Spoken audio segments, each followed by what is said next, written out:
Hai guys, selamat sore untuk waktu Indonesia dan juga selamat siang waktu Turki. Ketemu lagi nih dengan aku di channel YouTube aku, Nova Erdem Aydin.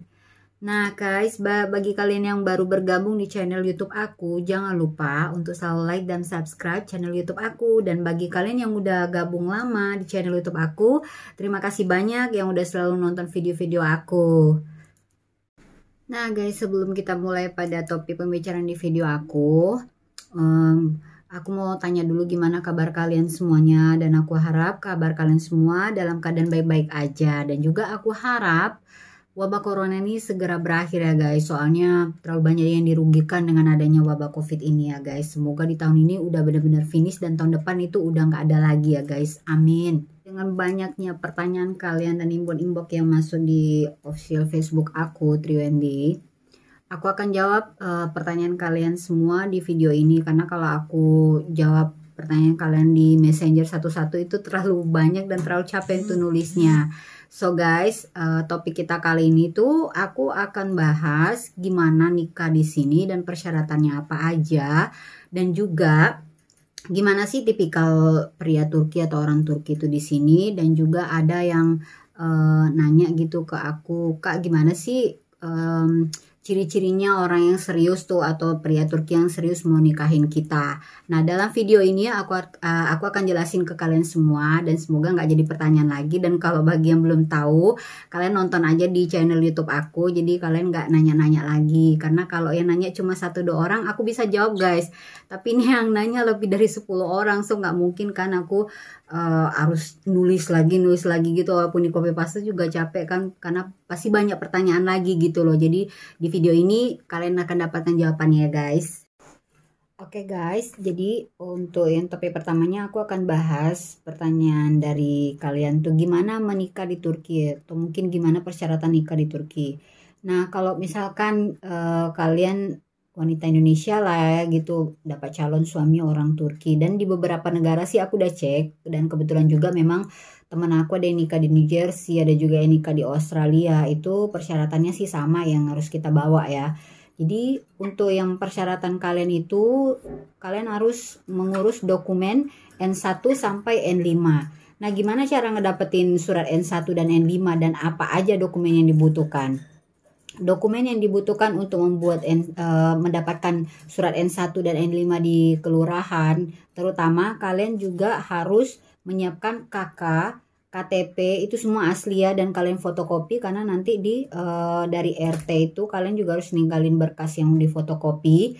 Nah kemudian dari RT itu kalian minta surat pengantar untuk ke kantor lurah. Dalam surat pengantar itu permohonan untuk pembuatan surat N1 sampai N5. Dan kalau misalkan nih kalian masih single belum pernah menikah, ya udah itu bawa aja kakak sama KTP-nya. Misalkan kalian masih sama orang tua, ya itu harus ada surat persetujuan orang tua. Tapi nanti di N5-nya itu akan ada sih memang surat pernyataan dari orang tua, dan juga yang ditandatangani sama orang tua. Jadi ya nggak perlu untuk dari RT-nya gitu loh. Jadi kalau misalkan kalian yang udah pernah menikah, kemudian bercerai, atau ya cerai hidup ataupun cerai mati, kalian juga harus menunjukkan akte cerai kalian yang asli ke Pak RT-nya, atau ya RT, entah Bu RT atau Pak RT lah gitu. Kalau misalkan udah kalian tuh cerai mati gitu ya, kalian harus menunjukkan akte kematiannya mantan suami kalian gitu loh. Tapi kalau masih single ya nggak perlu gitu, dan itu semua harus asli, tidak yang difotokopi, tidak yang kertas yang ditulis gitu, tidak. Itu memang asli, harus dari pemerintahan ya semuanya. Udah gitu dari kantor dari Pak RT itu kalian minta surat pengantar pengurusan N1 sampai N5, kalian pergi ke kantor lurah. Nah itu untuk ngurus berkas ini, aku kemarin ya, aku pribadi sih ya nggak bayar ya, cuman ya aku kasih uang kopi dikit lah gitu. Kalau untuk biaya sih sebenarnya nggak perlu ya, nggak perlu bayar. Dan nanti sampai di kantor lurah ya, kalau misalkan ya proses pembuatan N1 N5 itu sebenarnya nggak lama, cuman yang agak kita nyendatnya gitu mungkin ya agak butuh waktu 1 atau 2 hari gitu, kalau misalkan Pak Lurahnya tidak berada di tempat. Karena dalam setiap dokumen ini itu harus ada stempel dan juga tanda tangan dari lurah setempat. Kalau misalkan pas hari itu kalian datang dan lurahnya ada, hari itu juga udah bisa selesai, udah bisa siap. Jadi nggak perlu nunggu lama-lama. Nanti dari kelurahan itu kalian akan dapat N1 sampai N4. Nah, N5 ini kalian akan dapatkan di KUA. Ini aku jelasin dulu surat N1-nya ya. Nanti aku akan lampirkan juga di samping sini di video ini, samping video aku, gimana sih bentuk N1 dan N5-nya. Nah, kalau untuk model N1-nya itu menuliskan data diri kita gitu loh sebagai calon pengantin wanitanya. Dan kemudian di N2-nya surat keterangan asal usul. Nah, asal usul ini ya nama kita siapa, orang tua kita siapa gitu loh. Udah gitu di N3 sama N4-nya, kalau N3-nya surat persetujuan mempelai. Nah, ini surat persetujuan mempelai ini isinya itu calon suami kita ya. Di sini ada. Tuh. Nggak begitu kelihatan ya, tapi nanti aku akan taruh di samping video ini ya. Itu nama calon suami kita, habis itu nama lengkap kita. Di dalam surat N3 itu nama lengkap, udah gitu nama ayah dari calon suami kita, tempat dan tanggal lahir, kewarganegaraan calon suami, agamanya apa, kerjaannya apa, tempat tinggalnya di mana, dan nomor HP-nya itu harus jelas tertulis. Itu di surat N3-nya ya. Udah gitu ya kita juga sebagai mempelai gitu ya, calon istrinya sama juga sih, nama, habis itu binti, nama bapaknya siapa, agama apa, alamat beserta nomor HP. Udah gitu di bawahnya itu nanti akan ada kayak gini guys, tanda tangan calon suami dan juga tanda tangan calon mempelai istrinya nih, aku sama suamiku. Tapi untuk tanda tangan calon suami itu tanda tangannya setelah aku nyampe di Turki, karena ini pembuatannya di Indonesia. Dan biasanya surat N1 dan N5 ini berlakunya sebulan apa 2 bulan ya, aku lupa lah gitu. Dia nggak berlaku lama ya guys, kayaknya 90 hari deh kalau aku nggak salah ya. Kalau salah tolong dikoreksi, soalnya udah lupa, udah lama guys. Nah, surat N4 nya itu berisi tentang surat keterangan orang tua, tentang orang tua kita, siapa nama orang tua kamu, udah tuh benar atau tidak kamu adalah anak kandungnya, kayak gitu. Dan yang terakhir itu surat N5-nya ini surat N5 adalah surat izin orang tua ya, kayak gini ya guys, surat izin orang tua. Jadi harus ada tanda tangannya ya guys, nggak sembarangan gitu loh. Nama ayah kandung siapa, nama ibu kandungnya siapa, udah gitu di sini memberikan izin kepadanya untuk melakukan pernikahan dengan siapa calon suamimu, ditulis namanya di sini. Nah, itu nanti di paling bawah itu ada nama ayah, habis itu tanda tangan, dan di sebelah kanan itu nama ibu juga ditandatangani. Nah, simpel aja sih guys, kita tinggal isi-isi aja karena udah dapat paper gitu dari kelurahan, kita tinggal isi aja. Tapi sesuai dengan data diri seperti yang ada terlampir di KK dan juga KTP kalian. Dan setelah itu yang terakhir itu kalian pergi ke KUA untuk mengurus surat pindah nikah atau rekomendasi pindah nikah, karena kalian nggak nikah di Indonesia, kalian nikahnya di Turki atau di negara mana lah gitu loh, calon suami kalian. Nah, seperti ini nih guys surat pindah nikahnya. Aduh, agak blur ya, mana biar nggak blur. Nah, tapi nanti aku akan kasih fotonya di samping video aku. Nah, itu isinya itu di sini. Kepada yang terhormat saudara pejabat pendaftaran perkawinan Islam Turki, Register of Muslim Marriage Turki di Turki. Ini kita dari kantor agama kita ya, Kementerian Agama. Dengan hormat bersama ini kami sampaikan kepada saudara seorang perempuan warga negara Indonesia, ya nama aku gitu guys. Habis itu dengan lampiran surat keterangan untuk nikah model N1, N2 dan N4, ini berarti termasuk dalam rangkum ini ya, N3 ya guys. Dari kelurahan apa, tanggal berapa aku mulai buat ininya, apa namanya ini, dokumennya gitu loh. Habis itu nanti yang akan melaksanakan pernikahan dengan seorang laki-laki warga negara Turki yang bernama, yaitu nama calon suami aku di situ. Udah tuh alamat lengkap, nomor paspor, habis itu nomor ikamet dia, kalau kita bilang nomor KTP lah gitu. Nah, kalau untuk persyaratannya kalian mau ngurus pindah nikah ini, kalian harus menyiapkan satu fotokopi paspor calon suami kalian. Habis itu fotokopi ikamet. Udah kayak gitu surat keterangan belum pernah menikah atau surat keterangan udah menjadi duda gitu loh. Kalau kita ya akte cerai kayak gitulah. Tapi di sini dia lengkap. Kalau misalkan dia udah cerai, akte cerainya harus ada, udah tuh surat keterangan udah duda kayak gitu loh. Kalau belum menikah ya surat keterangan belum menikah. Nah, kayak gitu. Udah tuh beserta foto 3x4 calon suami kalian itu yang diminta sama KUA kemarin ya waktu aku pengurusannya. Jadi sesimpel itu sih. Kalau misalkan kepala ininya KUA-nya ada di situ hari itu juga ya langsung ditandatangani sama dia, langsung selesai. Tapi kalau misalkan pas kepala KUA-nya nggak ada, mungkin kalian harus nunggunya agak lama ya guys. Oke guys, setelah semua persyaratan lengkap, yang akan kalian bawa ke Turki itu ya yang tadi itu semuanya N1 sampai N5, surat pindah nikah, KK, KTP, ijazah, akte kelahiran, paspor kalian itu semua harus asli kalian bawa ke Turki. Dan jangan lupa kalian bawa itu akte cerai, nggak boleh difotokopi, harus aslinya. Semua dokumen yang dibawa itu asli, tidak fotokopi. Begitu juga yang ini N1 sampai N5-nya semuanya ya. Udah gitu setelah kalian sampai di Turki, kan nanti calon suami kalian tuh kalau ini ceritainnya yang aku aja ya kemarin, suami aku ngurusnya dia daftarkan ke KUA yang di sini. Udah gitu kita pergi ke KBRI. Awalnya kita pergi ke KBRI dan di situ KBRI mengarahkan kita harus kemana-mana dulu. Dan pertama-tama itu semua dokumen ini harus di translate dalam bahasa Turki. Nah, itu kantor translate-nya itu harus kantor yang ada sertifikasinya dan diakui oleh negara. Jadi nggak sembarang kalian translate bahasa gitu ya. Dia harus yang ada sertifikat translate-nya gitu loh. Udah gitu, setelah kalian translate semua, kalian pergi ke notaris. Di notaris akan distempel tuh setiap dokumen yang kalian translate ke bahasa Turki semuanya di stempel gitu loh sama notaris. Kalau di sini semuanya serba pakai notaris guys. Mau kalian nyewa rumah sekalipun tetap pakai jasa stempel notaris gitu loh.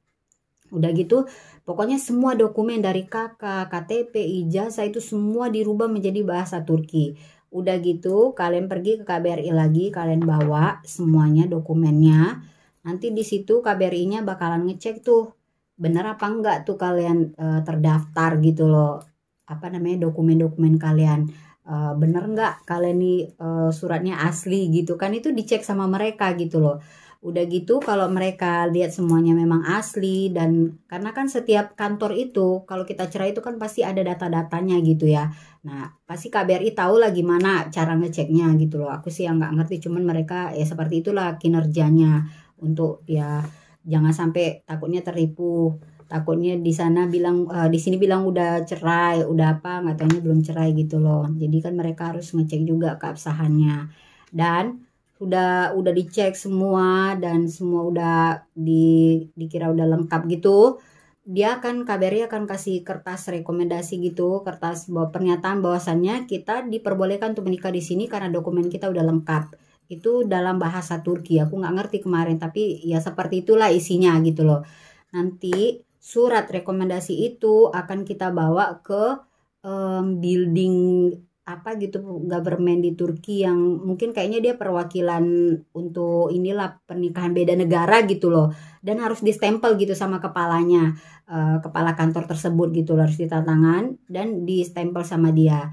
Udah dapet gitu stempel dari dia, kita bawa dia itu ke KUA-nya yang ada di Turki. Udah, nanti yang persyaratannya itu kita kalau di Turki kita nikah ya yang dari N1 N5 itu yang dari ditranslate ke bahasa Turki itu semua kita bawa ke KUA. Udah tuh paspor kita sama ikamet kita juga di situ. Karena kemarin aku juga ngurusnya harus nunggu ikamet jadi agak lambat. Jadi ini apa dokumen N1 N5-nya Aku ngurusnya agak lambat kemarin biar pas aku nyampe gitu, pas ikametku selesai, ini nyampe juga dan ini terakhir dikirim guys. Jadi nggak ini karena kan harus makan waktu, cuman apa ya, expirednya nih surat N1N5-nya 90 hari sih kalau nggak salah, dan di sini tuh kadang kalau nunggu ikamet selesai bisa sampai 5 bulan. Nah itu yang ditakutkan gitu loh, makanya aku ya udah duluan ke sini gitu kan. Habis itu aku buat ikamet dan dokumennya kalau nggak salah kemarin bulan Februari dokumennya selesai itu baru dikirim ke Turki. Kalau udah selesai semua kayak gitu ya udah, aku nggak tahu lupa gitu ya guys berapa bayarnya di KUA Turki, tapi nggak banyak sih kayaknya cuman sekitar 100 gitu ya. Nah kendalanya kalau misalkan kalian nggak bisa bahasa Turki, calon suami kalian harus menyiapkan jasa translator gitu loh, translate. Nah jasa translatornya itu juga orangnya juga yang harus bersertifikasi, nggak yang sembarangan kayak gitu, dan mereka juga akan nanya mana sertifikatmu, translate sertifikatmu gitu loh, kayak jasa gitu loh guys. Kalau enggak mereka nggak mau, dan biasanya bayar biaya untuk translate itu kita ada yang 300, ada yang 500, ada yang 600 tele gitu loh. Tapi kalau kalian bisa ngerti bahasa Turki sedikit-sedikit dan paham apa orang KUA-nya ngomong, nggak perlu. Dan aku tuh kemarin gimana ya, pas nikahnya tuh modal nekat banget guys, asli modal nekat. Aku sama sekali yang tidak mengerti bahasa Turki. Udah gitu suamiku bilang, ya udahlah kita sewa translate aja. Terus aku tanya, emangnya apa aja sih yang ditanya di KUA itu? Aku bilang gitu, ribet nggak sih? Nggak sih, kata dia gitu. Terus aku nonton tuh di YouTube, ini yang ditanya cuman ini aja. Nanti dia sebutkan nama orang tua kamu benar apa tidak. Kamu tinggal jawab iya gitu loh. Udah gitu nama kamu ini benar apa tidak? Iya. Habis itu nanti dia nanya yang terakhir, apakah kamu bersedia menikah dengan calon suamimu, itu namanya nanti disebutin gitu. Aku tinggal jawab iya. Udah selesai gitu loh. Nggak yang ribet kayak aku terima nikahnya gini. Itu laki-laki ya, tapi di sini simple loh guys, nikahnya enak banget, nggak lama gitu loh, nggak kayak yang di Indonesia kita agama Islam yang harus aku terima akad nikah kayak gitu yang sebutin binti-bintinya. Nggak, itu orang KUA justru yang ngomongin kayak gitu, kita tinggal jawab iya atau tidak, benar atau tidak gitu, itu nama orang tua kita. Habis gitu aku bilang, ya kalau sesimpel itu ngapain kita harus bayar jasa translator gitu loh. Udah gitu modal, memang bener-bener modal nekat gitu kan. Udah kayak gitu suamiku bilang, ya udah kalau memang kamu pede ya udah gitu loh, soalnya nanti kalau misalkan di sana kamu nggak bisa jawab, kamu au kayak gitu nanti mereka nggak yakin, mereka ngebatalin pernikahan kita gitu loh, ditunda gitu loh harinya guys. Jadi aku bilang nggak, insya Allah nggak, dengan pedenya gitu ya kan. Tapi ya alhamdulillah sih semuanya lancar. Dan ya sebelum nikah juga kita berdoa dulu gitu kan, aku juga berdoa minta kelancaran walaupun ya mudah-mudahan nekat gitulah. Ya setelah itu udah selesai, nggak nyampe sih acara nikahnya, itu nggak nyampe 1 jam, cuman 30 menit aja udah selesai. Yang penting dokumennya itu lengkap. Oke? Oke guys, kira-kira itulah penjelasannya gimana caranya nikah di Turki dan apa aja persyaratannya. Sesimpel itu ya guys. Jadi nggak rumit sih sebenarnya, kalau memang kita single ya nggak akan sulit gitu loh. Udah tuh nggak banyak butuh biaya juga. Tapi kalau bagi kalian yang mau pesta ya silakan. Yang penting semua persyaratan itu harus kalian lengkapin. Ya kalau masalah kalian tanya biaya pesta itu ya itu tergantung pribadi masing-masing ya guys. Karena kan ya apa ya, minat seseorang itu ataupun kayak selera seseorang itu kan beda-beda. Kalau dia mau mewah ya jelas banyak lah uangnya. Kalau misalkan dianya kayak ya udah yang penting nikah gitu, udah sah secara agama dan negara gitu loh, udah halal kayak gitu, ngapain gitu pesta besar-besaran, pesta kecil-kecilan aja itu yang nggak mahal. Cuman kalau memang kalau kalian untuk khususnya area Istanbul, bagi kalian yang mau pesta itu memang mahal. Karena di Istanbul itu memang di kota besarnya itu udah apa-apa mahal ya, baik dari sewa baju aja gitu kan. Karena aku kemarin tuh sempat suamiku bilang, kamu mau nggak kita bikin foto prewed, dia bilang gitu kan. Oke, aku bilang terserah kamu aja sih, aku bilang kayak gitu. Dan aku tuh sama temanku nyari-nyari baju untuk prewed gitu kan. Dan di sini kalau kita orang asing gitu, mereka nggak percaya. Jadi kita harus beli baju itu, nggak bisa nyewa gitu loh guys. Dan harganya tuh lumayan mahal, sekitar 5 jutaan kayak gitu. Udah gitu, kalau misalkan kayak pesta gitu, nggak kayak orang Indonesia guys. Misalkan kalian ini di apartemen gitu, di bawah apartemen kalian bikin pesta itu nggak bisa di sini. Kalian harus sewa gedung. Tapi kalau misalkan kalau kayak kalian bikin pesta kecil-kecilan di rumah ya bisa gitu loh, yang nggak terlalu banyak orang. Tapi kalau kalian yang mengundang rame orang kayak gitu untuk 80-50 orang itu nggak bisa. Kita di Turki sini nggak ada yang kayak gitu, harus sewa gedung. Nah, sewa gedung pun nggak murah gitu. Jadi ya budgetnya lumayan juga. Tapi kalau kayak di kota-kota kecil selain di Istanbul, di luar Istanbul itu nggak bayar mahal ya, karena di sana juga biaya hidupnya lebih kecil gitu loh, karena mereka kota kecil. Kalau di Istanbul tuh memang kalau kayak kita bilang itu di Jakarta, tapi kalau Jakarta kan masih murah ya.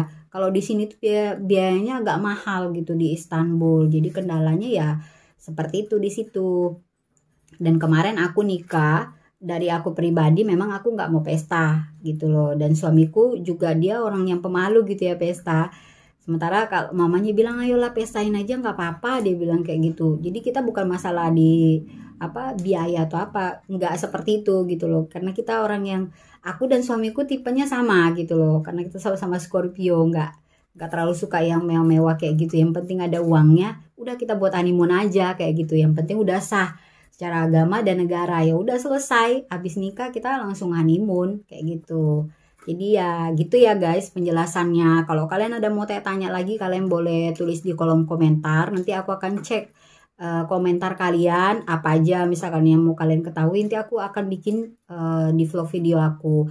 Karena dari banyaknya pertanyaan di inbox di FB official aku itu lebih dari 10 orang. Nggak mungkin aku nulis satu-satu gitu pertanyaan kalian. Jadi aku bikin vlog kayak gini. Misalkan kalian mau tahu atau apa gitu ya, kalian tinggal cek aja di channel YouTube aku. Oke guys, semoga kalian bisa paham dan juga ngerti gitu loh gimana prosedur nikah di sini. Dan jangan pernah berani untuk menikah siri ya guys. Aku sarankan ke kalian apapun jaminannya dari calon suami kalian, apapun ya, dia misalkan bujuk-bujuk kalian tuh apa gitu, dikasih apa, uang berapa, jangan pernah mau kalian nikah siri. Nikah siri itu di sini nggak terjamin. Dan lagian kalau memang sama-sama single, kenapa harus nikah siri? Lebih bagus lagi kalian nikah sah gitu loh. Jadi kalian juga nggak menyusahkan diri kalian sendiri, nggak nyusahin KBRI, nggak nyusahin juga keluarga kalian yang di kampung mikirin kalian gimana. Dengan kalian nikah sah, nikah resmi secara negara, itu kalian otomatis dilindungi juga oleh KBRI. Kalau ada apa-apa kalian ada perlindungan dari KBRI. Tapi kalau kalian nikah siri yang nggak tercatat kalian di Turki itu bahwa kalian suaminya atau kalian istrinya gitu loh. Karena di negara kalian nggak ada mencatatkan apapun gitu, nggak ada kalian mendaftarkan bahwa kalian mau nikah. Jadi terlalu beresiko. Jadi bagi kalian lah gitu loh. Ini saran aku aja, jangan pernah mau untuk diajak nikah siri. Oke guys, camkan itu. Semoga bermanfaat ya guys. Nanti di next video aku akan jelasin gimana sih tipikal orang Turki itu. Oke guys, jangan lupa selalu di like dan subscribe video aku. Dan bagi kalian yang baru gabung, jangan juga lupa kalian subscribe dan juga share video aku. Komen kalau misalkan kalian mau menanyakan sesuatu tentang video aku atau ada yang kurang tentang penjelasan di video aku, kalian boleh komen di sini. Terima kasih for watching guys. Bye bye.